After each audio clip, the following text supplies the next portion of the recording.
हमारा ex serviceman का reservation 12% था, उसमें कोई जातिवादी नहीं थी। अब गहलोत सरकार उसको जातिवादी बांट करके जो बिल लाई है उसमें एक्स सर्विसमैन में ST OBC करके जो बिल लाई है, जबकि फौजियों की कोई जाति नहीं होती है। जब भर्ती होते हैं तब उस टाइम कोई जाति से भर्ती नहीं होते।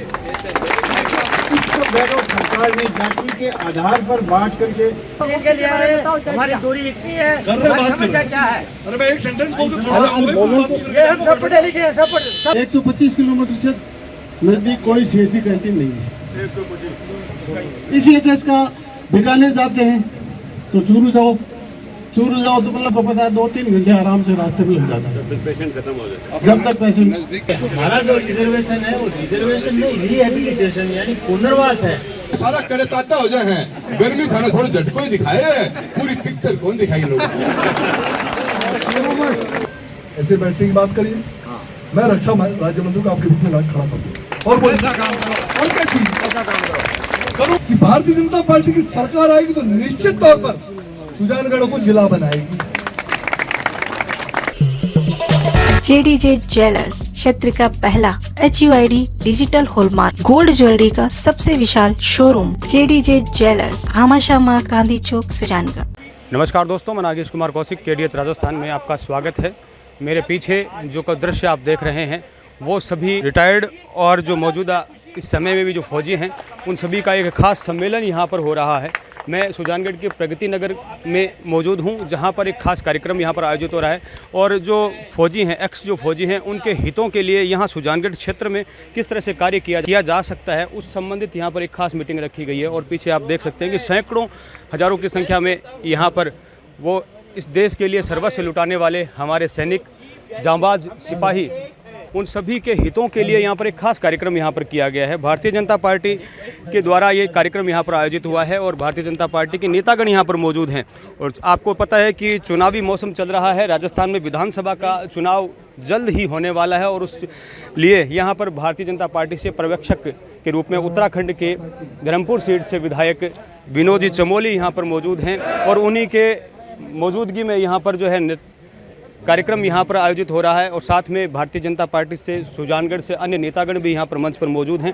यदि आप मंच का दृश्य देखेंगे तो यहाँ पर विदासर से प्रधान संतोष देवी मेघवाल मौजूद हैं, भागीरथ जी करवा मंडल अध्यक्ष मौजूद हैं, पूर्व विधायक खेमाराम मेघवाल मौजूद हैं, पूर्व रिटायर्ड IAS राजेंद्र कुमार नायक यहाँ मौजूद हैं और चूरू से सांसद राहुल जी कसवा यहाँ पर मौजूद हैं, विनोद जी चमोली जो कि संबोधित यहाँ पर कर रहे हैं, हनुमान जी चंदेलिया, रघुराम जी ढाका, जिनके यहाँ पर यह आयोजित कार्यक्रम हो रहा है। जो उत्तराखंड देवभूमि, और अभी जब मैं साहब से बात कर रहा था उसको सैन्य भूमि भी कहा गया है, तो उनका बहुत बहुत मैं स्वागत करता हूं। और सबसे बड़ी बात, जब मैं अपने फौजी भाइयों के साथ में इनका वेलकम के लिए मैं गया तो फिर पता लगा ये भी अपने परिवार में से हैं। इनके father 91 years old young man ये हमारी फौज परिवार के हैं, इसलिए जोरदार तालियों से इनका स्वागत किया गया। सुजानगढ़ से चल करके हमें चूरू जाना पड़ता है। जब मैं आपके बीच में आता हूं गांव में, मुझे बताया जाता है कि जब हम पहुंचते हैं चूरू में तो जो लोकल है उनका नंबर आ जाता है सर, जो बाहर से आते हैं उनको कहता है आपका टाइम खत्म हो गया। इस देश के सबसे बड़े 2 त्योहार हैं, एक 26 जनवरी, दूसरा 15 अगस्त। तो for your kind information sir, करीबन 2500 हमारे सर्विंग है और इतने ही 2500 हमारे रिटायर्ड पेंशनर्स हैं और उनकी फैमिली। तो उनके लिए सर, जिन्होंने देश के लिए आज ये सामने बैठे हैं,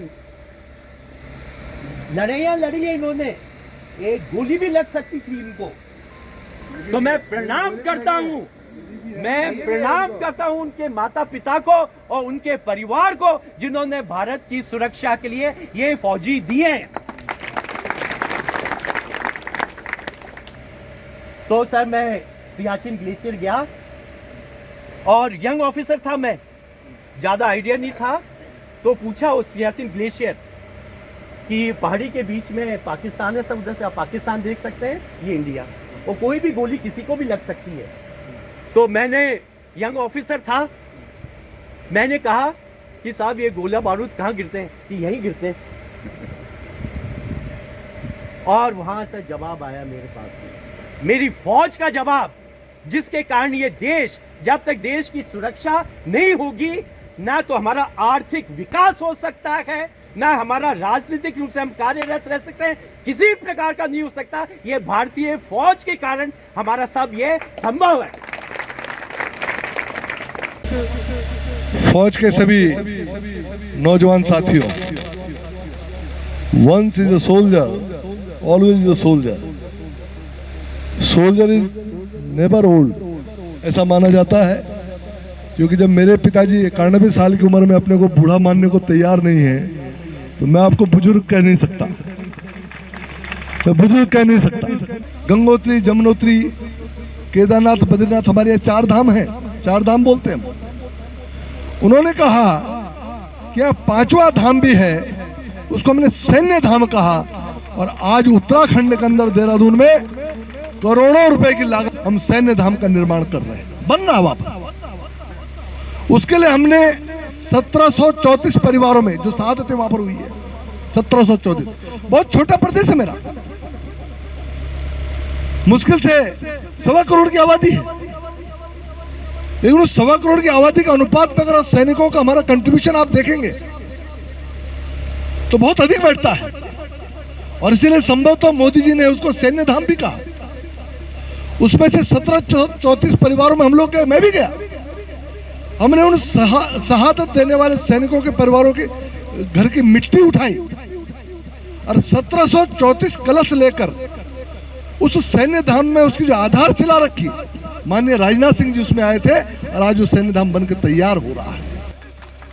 मरना और जीना अलग बात है, लेकिन जो अपने अंदर स्वयं के अंदर भारत को जीता है वो फौजी होता है, वो फौजी है। सुप्रीम कोर्ट के आदेश थे, कमेटियां बैठी, कमेटियों ने रिकमेंडेशन की। मुझे बताइए, कांग्रेस ने कभी 1 रैंक 1 पेंशन दी थी क्या? 40 साल तक लोग लगे रहे, 1 रैंक 1 पेंशन नहीं हो पाई। अगर 1 रैंक 1 पेंशन का निर्णय किसी ने लिया तो मोदी की सरकार ने लिया। मेरे मित्रों, अगर कहीं कोई झोल होगा, मैं बताता हूं, अगर कोई झोल होगा तो यहाँ पर नायक साहब बैठे हैं, ये कंट्रोल जनरल रहे हैं अकाउंट्स के।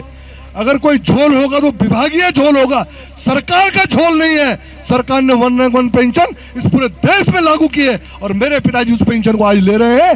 जब मैं घर जाता हूँ कहते बेटे तेरे पास कोई पैसे कभी तो नहीं।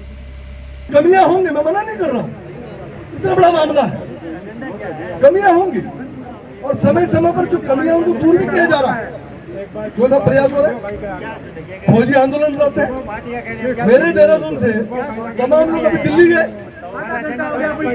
मांग इतनी थी है, वो यहाँ से 100 किलोमीटर दूर है, और लालगढ़ से 150 किलोमीटर। आप पूरा विषय नहीं हो सकता, आपकी बात में कहने वाला हूँ। फतेहपुर में हो सकता है, तो हमारे यहाँ क्यों नहीं? ऐसा देखिए, एक मिनट सुन लीजिए। जिन परिस्थितियों में आप लोगों ने फौज में काम किया, उन परिस्थितियों और आज की परिस्थितियों में कितना बड़ा अंतर आप सब लोग छुपे जानते हैं। हमारे फौजियों पर पत्थर बरसाए जाते थे, पत्थर बरसाए जाते थे, क्या हालत होती थी, कितनी लोगों की शहादतें होती थी।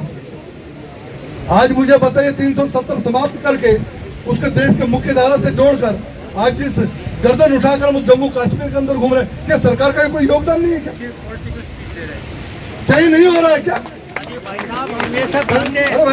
आपका बजट है, हमारे सुनिए, हम कैंटीन के लिए आए, हमारी दूरी इतनी है, समस्या क्या है? अरे मैं एक सेंटेंस बोल के ये हम सब पढ़े लिखे हैं, सब सुनते हैं। 370 धारा क्या है, हम सब जानते हैं ये सब। ठीक है ना, कृपा करके आप यहाँ भाषा राजनीतिक नहीं किए, बिल्कुल हम फौजी हैं सभी। वह शांति बहाल कर दी, वह जिस तरह लोग मारे जा रहे थे वो रोक दिया।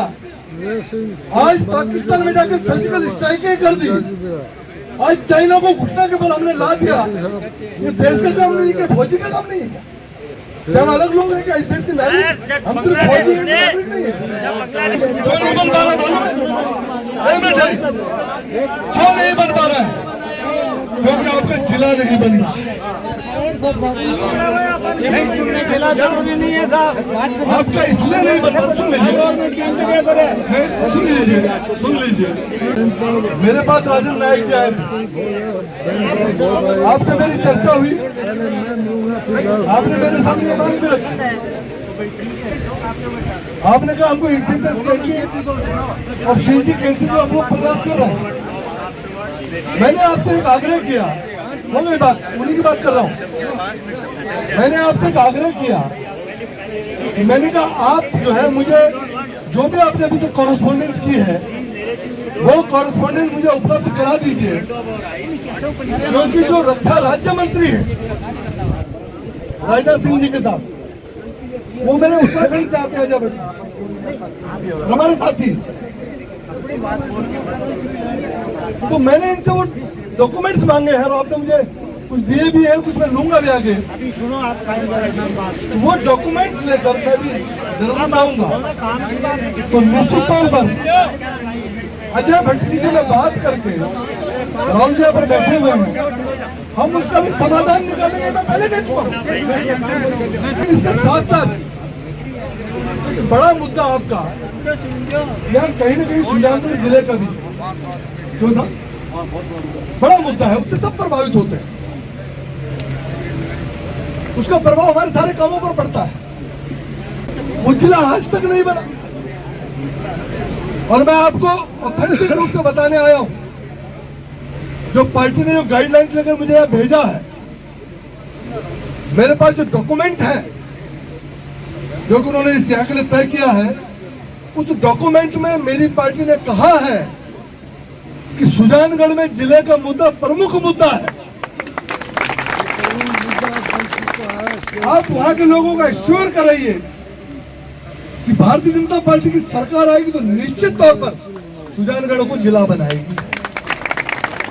तो मेरी पार्टी ने ये लाइन तय की है कि आगे चल के हम उसको जिला बनाने वाले हैं। हमको गलती है तो बताइए। और देखिए मैं करके जाएंगे साहब, हम करके जा रहे हैं।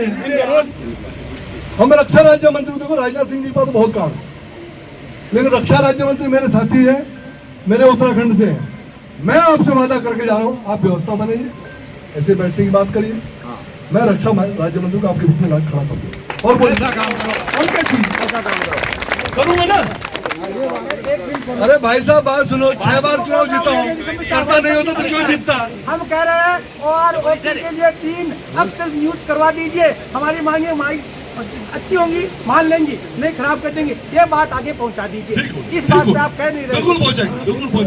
प्लीज देखिए, मेरा आपसे प्रेम नहीं होता एक फौजी परिवार के नाते, तो मैं आपसे भाई, आप तो अलग अलग मीटिंगों में भी मिल रहे हैं मुझे लोग, तो मैं एक्सक्लूसिव फौजी लोगों के साथ क्यों बैठना चाहता हूँ? क्योंकि कहने का मेरा दिलो दिमाग आपके साथ जुड़ा हुआ है, उसके लिए आपका वेलकम है, मैं करना चाहता हूँ। हमारे एक्स सर्विसमैनों की ग्रीवेंसेज है रिगार्डिंग ओआरओपी के बारे में जितनी भी हमारी समस्याएं हैं, अगर वो उचित है या अनुचित है, इसका निर्णय 3 भूतपूर्व जजों को करने दीजिए। ये बात अगर सरकार कर ले हमारी, तो हम दिल जान से आपके पास से ये बात पहुंचा दीजिए। यही बात हमने आपको मेमोरेंडम देके सब एमपीज को दिया ऑल ओवर इंडिया। सीएसडी की कैंटीन के लिए जैसा आपको बताया है, 125 किलोमीटर से नजदीक कोई सीएसडी कैंटीन नहीं है। 125 लालगंज से 200 किलोमीटर बीकानेर नजदीक पड़ जाता है। 125 अराउंड मैंने थोड़ा टोटल किया हुआ है। दूसरी चीज ECHS का बीकानेर जाते हैं तो चूरू जाओ तो मतलब मिलता है, लेकिन हम जाते हैं तो टाइम इतना नहीं होता है। आपको पता है 2-3 घंटे आराम से रास्ते में लग जाता है जब तक पेशेंट। और आपसे तो दूसरा ये ECHS का आपको बता रहे हैं, अगर रक्षा राज्य मंत्री जी हैं तो ये हमारी अगर समस्या का समाधान हो जाए तो हम आपके बहुत बहुत आभारी रहेंगे। हो रही है तकरीबन, यहाँ पर जगह अगर मिल जाए तो एक बैठने की जगह हो जाए हमारे यहाँ। ये हमारे 3 मुख्य मांगे हैं। गहलोत सरकार जो एक्स सर्विसमैन रिजर्वेशन के लिए जो बिल लेकर आई है, जो बिल पास हुआ है, जो हमारा एक्स सर्विसमैन का रिजर्वेशन 12% था, उसमें कोई जातिवादी नहीं थी। अब गहलोत सरकार उसको जातिवादी बांट करके जो बिल लाई है, उसमें एक्स सर्विसमैन में ST OBC करके जो बिल लाई है, जबकि फौजियों की कोई जाति नहीं होती है। जब भर्ती होते हैं तब उस टाइम कोई जाति से भर्ती नहीं होते। गहलोत सरकार ने जाति के आधार पर बांट करके हमारे जो पद हैं उनको कम किया है। जैसे रिसेंटली RS की 900 की वैकेंसी निकली है, उसमें हमारे एक्स सर्विसमैन के 81 पद होने चाहिए। RS और अधीनस्थ जो LI सर्विस है उसके 900 पद निकले, उसमें हमारे एक्स सर्विसमैन के 81 पद हमारे बनते थे पुराने रूल के हिसाब से। अब जो नया रूल आया है उसके हिसाब से हमारे 36 पद ही रह गए, बाकी पद हमारे उड़ गए। क्योंकि जो रिजर्वेशन के आधार पर SC कोटे में अगर 0.9% आया तो उसका 0 हो गया, जो OBC कोटे में 3.9 आया तो उसका 3 रह गया, 9 उड़ गया। तो जो हमारी 81 पद RS और LI सर्विस में हमारे 81 पद बनते थे, उसकी एवज में हमको सिर्फ 36 पद मिले हैं, जो कि हमारे आने वाले भविष्य, ये कैंटीन आए या नहीं आए, हम चूरू जिले चले जाएंगे, हम फौजी हैं, हमारे पैर नहीं टूटेंगे।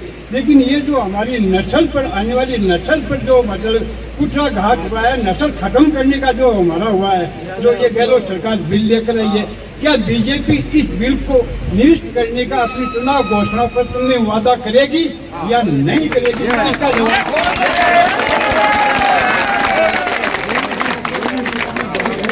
एक्टिव नहीं थे।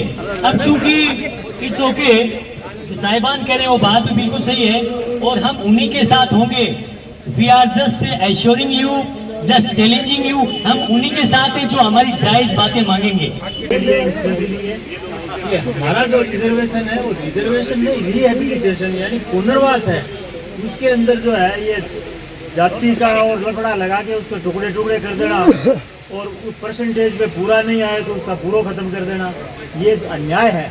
इसके लिए आप नोट करो और भेजो आपके सरकार को भी और राज्य सरकार को भी। आज हम यहाँ इतने किसे में, इसका एजेंडा ये था कि एक्स फौजी यहाँ आएंगे, हम राजनीति के लिए यहाँ नहीं है अगर ये। और जब भाई साहब ने तो भाई साहब ने बोला सर्जिकल स्ट्राइक, भाई साहब ने बोला सर्जिकल स्ट्राइक, बांग्लादेश जब बना सर्जिकल स्ट्राइक हमने खुद लड़ी। बेचूरू की गर्मी से चर्चा चल रही है और खड़ी बातें दिखाई दी आज, और मैं तो बीच में खड़े हो गए, उन्हें तो पूरी दिखा दो तो आपने तो ये आया है, आपने को मान सम्मान करना है और इनकी बात भी सुननी है। हर आदमी को देखो जो ज्ञान थाने हैं, मैं तो थारो आईना थे माने चुन के भेजो हो, थारी बात ने रखा हा, हर जगह उठावा, 10 काम की कोशिश करा, 4 हो भी जाए, 6 हो जाए, कभी 2 रह जाए, कभी 3 रह जाए। आवाज उठानी ही तो हमारा काम है, हमारी आवाज ही तो 25 लाख लोगों की आवाज दिल्ली में जानी है। फौजी भाइयों थे मेरे ने 1 रैंक पेंशन के लिए नौर का अलग, बादरा का अलग, राजगढ़ का फौजी अलग, हमारा एक को नहीं 4-4, 5-5 संगठन है, तारानगर का अलग, चूरू का अलग, दिल्ली राजगढ़ मेरे घर पे 50-50 आदमियों के ग्रुप में बन के आया है, ज्ञापन देके गया है, सारी आपकी बात रख के गया। नौर हो 15 अगस्त में परलिका गांव में नौर का सारा फौजी भाई इकट्ठा होके आया है और सारी यही ECHS की और सीडी की डिमांड रखी है, एक जमीन भी ली है, पर जब बात फौजी की चलेगी तो मना करने की गुंजाइश को नहीं। 4 दीवारी पहले मैं दिए जमीन की, 4 दीवारी शुरू करो, पूरी होते साथ ही कमरों और देवों थाने गाँव की घोषणा भी करता है। और मैं भी थाने भी कहूँ हे अपनों ए हिसाबों के आज तक मुलाकात को नहीं हुई है, मैं जब तक मैंने पूरा याद आया है, सारा फौजी भाई इकट्ठा न कदे होया हो, न कदे मैंने बुलायो है, न थे मैंने कदे कोई ज्ञापन दियो है। और मैं चूरू जिले को सांसद हूँ, उन कोशिश है करूँ जो आवा है उनकी डिमांड ले हूँ और एंड टू एंड कोशिश करूँ, या चीज होने लायक है तो होगी, उनके लिए आप हाथ पर फुरूर मारा। अब सारी 2 डिमांडा रखी थे विधायक साहब ने भी 2 मौकों बढ़िया है, पर मैं भी मेरे पूरा जोर लगा दूंगा, तो चिंता ना करो। और मैं तुम्हें बता दूं, BSF के मेरे जवान हैं मेरे साहब 630 है हिंदुस्तान के अंदर, 10 साल का पेंशन का मुद्दा था उनका, वो केस बिल्कुल डेड पड़ा हुआ था, 5 साल हो गए मेरे को लगे हुए। आज भी सुबह उठते ही चेन्नई और अहमदाबाद के फौजियों को मैसेज आ जाए सुप्रभात को, वो 630 में से मेरे जिले का तो सिर्फ 45 ही है, पूरे देश भर का 630 ऐसे फौजी हैं जिनकी 10 साल की ड्यूटी होने के बावजूद भी पेंशन का एक मुद्दा चला हुआ है। उसको लेके होम मिनिस्ट्री से लेकर डिफेंस मिनिस्ट्री बीएसएफ तक 50 चक्कर लगाए हैं। अब कि हमारे लॉ मनी मिनिस्ट्री है, हमारे अर्जुन मेघवाल जी बन गए हैं, उनसे भी इसकी बातचीत चल रही है। अपनों एक ही मकसद हमेशा रहे, चाहे किसान की आवाज हो, चाहे फौजी की आवाज हो, चाहे आम युवा की आवाज हो, उस अगर आवाज को दिल्ली के किसी भी प्लेटफॉर्म पे उठाने का काम पड़ेगा तो थारो सांसद राहुल कसो हमेशा तैयार थाने पाओगे और यहाँ के फैसला रहेगी। और मैंने 2 बातें बताई है, जिम्मेदारी आज दी है। और एक और बताना चाहूँ, भारतीय जनता पार्टी आज वह पार्टी को नहीं जो आज से पहले था। हम बहुत तेजी से परिवर्तन लेके आ रहे हैं। हमारे गांव तक मैं पहुंच गया, विचार अलग है, सोच अलग है, देश निर्माण की बात कर रहे हैं और देश को नाम करे दुनिया के अंदर, तुमको नाम नरेंद्र मोदी है और नरेंद्र मोदी के नाम के ऊपर देश गौरवान्वित महसूस कर रहा है। आज चुनाव हो रहे हैं, घोषणा पत्र की कमेटी बनाई है और मैंने थारे विचार बहुत बढ़िया लगे और थे भी बहुत अच्छी बात कही कि वो रिजर्वेशन को नहीं रिहेबिलिटेशन है, बहुत शानदार बात लगी मैंने। मैं थाना साल से एक निवेदन करूंगा, जो भी थारी डिमांड है जो थे लागे कि हाँ, और तरीकों भी समाज में यही होना चाहिए। हमारी वह कमेटी जो घोषणा पत्र तैयार करेगी वह हर तहसील लेवल तक जाएगी। आप लोग भी वैसे अपने डिमांड जो रखी है हमारी, जो घोषणा पत्र में शामिल होनी चाहिए।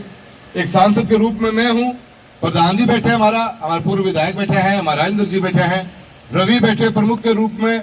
मैं सभी जना थारी उसे मांग पत्र में घोषणा पत्र में शामिल करने के लिए थारे साथ मिलकर वह कमेटी ना पाए को कागज देना, ताकि हमारे वो पार्टी आ रहा उसने समझ के, क्योंकि मैं उसको कमेटी सदस्य को नहीं हूँ और वह थारी बात न अंदर घुसाने की कोशिश करूंगा घोषणा पत्र में भी आवा बात।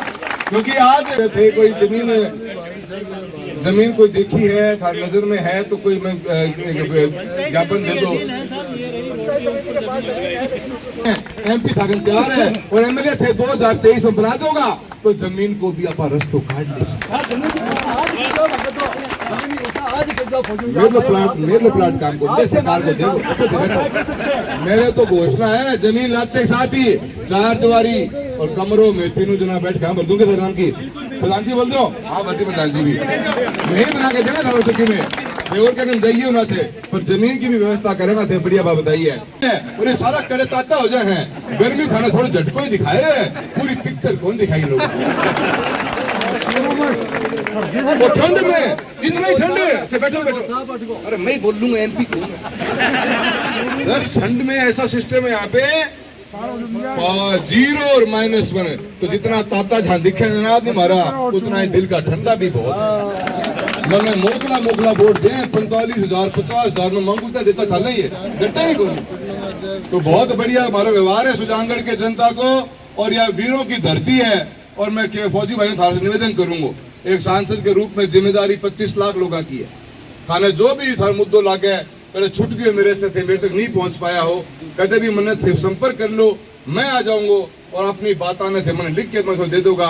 और चुनाव जब मेरी पार्लियामेंट चाले है उस समय मेरे लिए सहूलियत हो जाए। अपना यो इलाकों भी कोई भी काम ने एक सांसद के रूप में मैं कदे छोड़ने की कोशिश करूंगा। आज बीमा हो, मेरा सुजानगढ़ का इलाका है, मेरा रतनगढ़ का इलाका है, कुछ कम बीमा आवे, कोशिश कर रहे हैं इस बार और ट्राई कर रहे हैं और जागरूक करने की कोशिश करेंगे, बहुत कोशिश कर रहे हैं। और जो थे आज बढ़िया विचार दिए हैं हमारे फौजी भाई किन चले गए हुए, अच्छे विचार हो थे माने लिखित में दो, जो सरकार है थाने डिमांड है, मैं भी आगे तक हमारे पार्टी ने पहुंचाने की कोशिश करेंगा और कोशिश कर देंगे। लाइन में तो खड़ा हुआ, हर काम के पीछे देखो कई बार चीजा पे टाइम बहुत लग जाए, कई काम बहुत जल्दी हो जाए, पर मेहनत करता रहना, कोशिश करता रहना तो कामयाबी जरूर मिलेगी। मन तो पूरा विश्वास है।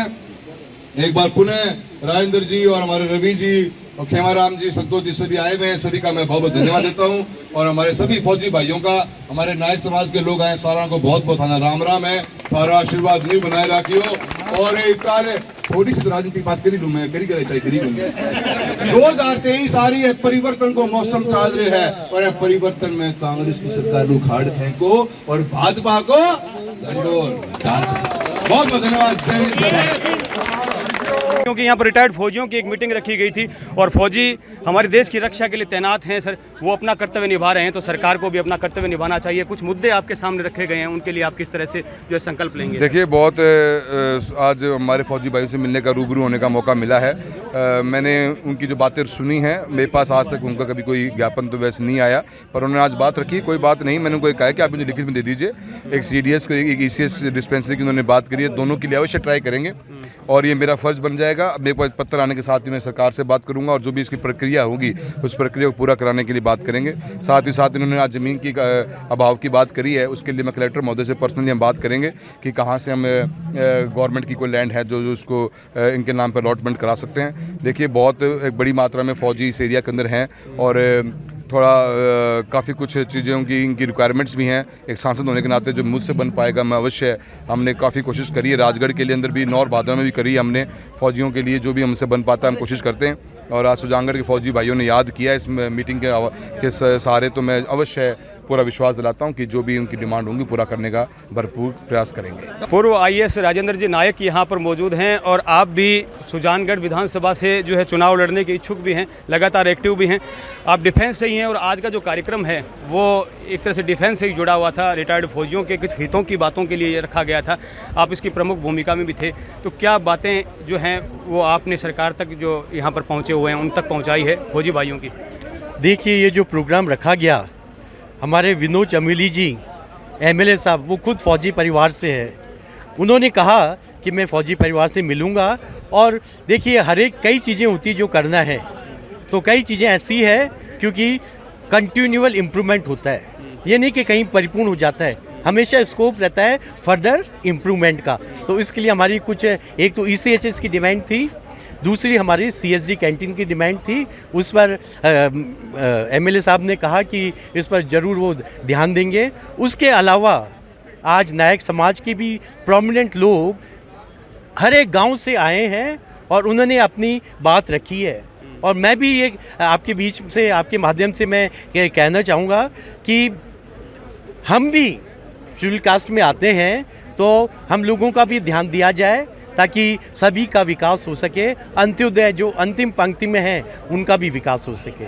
जय हिंद, जय भारत। बिल्कुल, जो राजस्थान में जो चुनाव हैं, सुजानगढ़ में भी चुनाव होने वाले, विधानसभा की चुनाव हैं और आप भी एक्टिव हैं, तो यहाँ पर आप किस तरह से देख रहे हैं? क्योंकि देखिए, गहलोत सरकार भी पूरी तरह कोशिश कर रही है, महंगाई राहत कैंप के माध्यम से जनता को वो कह रहे हैं कि हम राहत दे रहे हैं और बिजली हम वो 6 यूनिट फ्री दे रहे हैं, कई और चीज़ें, किट भी दिया जा रहा है, स्मार्टफोन दिए जा रहे हैं, तो इन चीज़ों से चुनाव कितना प्रभावित होगा? देखिए, कौन सी राहत? गहलोत जी, जनता जाग गई है। अगर राहत ही देनी थी तो पेट्रोल डीजल की कीमतें कम कर दो तो सारी चीज़ें कम हो जाएगी। और कौन सा डाटा आपके पास में नहीं है? सारा डाटा तो है। तो अब जनता को बेवकूफ़ नहीं बना सकते हैं। आज मेरी सुजानगढ़ की जनता जाग गई है, उनको पता है कि चुनाव आ रहे हैं, इसलिए कुछ लुभावने से जो आप दे रहे हैं जनता समझती है। आप उनको बेवकूफ़ ना बने, ना समझे, और मेरी सुजानगढ़ की जनता बेवकूफ़ नहीं बनेगी और उचित समय पर आपको इसका जवाब मिलेगा। सुजानगढ़ के मुद्दे की बात ज़रूर करें। सुजानगढ़ के लिए जो स्पेशली जो प्रदेश का मुद्दा है, सुजानगढ़ के लिए स्पेशली किस मुद्दे को लेकर आप आगे चुनाव के लिए तैयारी करेंगे? आपके हिसाब से कौन सा बड़ा मुद्दा है? देखिए, मेरे अनुसार विकास ही सबसे बड़ा मुद्दा है। और ये विकास कब हो सकता है? जब सुजला को जिला बना दे। विकास तब हो सकता है जब हम इसका सर्वांगीण विकास करें। आज मैं देखता हूँ सड़कें ऐसी टूटी फूटी है जिस ढंग से। और परसों मैं भाशीना में गया था और किसान भाई मेरे, किसान भाई के साथ में मैंने प्रदर्शन में भाग लिया है। बिजली ट्रिप हो जाती है, कंटिन्यू से अगर बिजली मिलेगी तो खेतों में पानी जाएगा, वरना ट्रिप होते ही जाने कितनी मोटरें उड़ चुकी है। मोदी जी जो जिस ढंग से आप काम कर रहे हैं, गहलोत जी आप उनसे सीखिए, जनता के बीच में आइए, किसानों का दर्द समझिए। आज जिस ढंग से मेरी फसलें बर्बाद हो रही है, अगर आप बिजली दे देते हैं तो उनको पानी मिल जाएगा और किसानों के चेहरे पर मुस्कान आ जाएगी। तो इस प्रकार की जो सरकार है वो आगे नहीं चलेगी, नहीं चलेगी, नहीं चलेगी।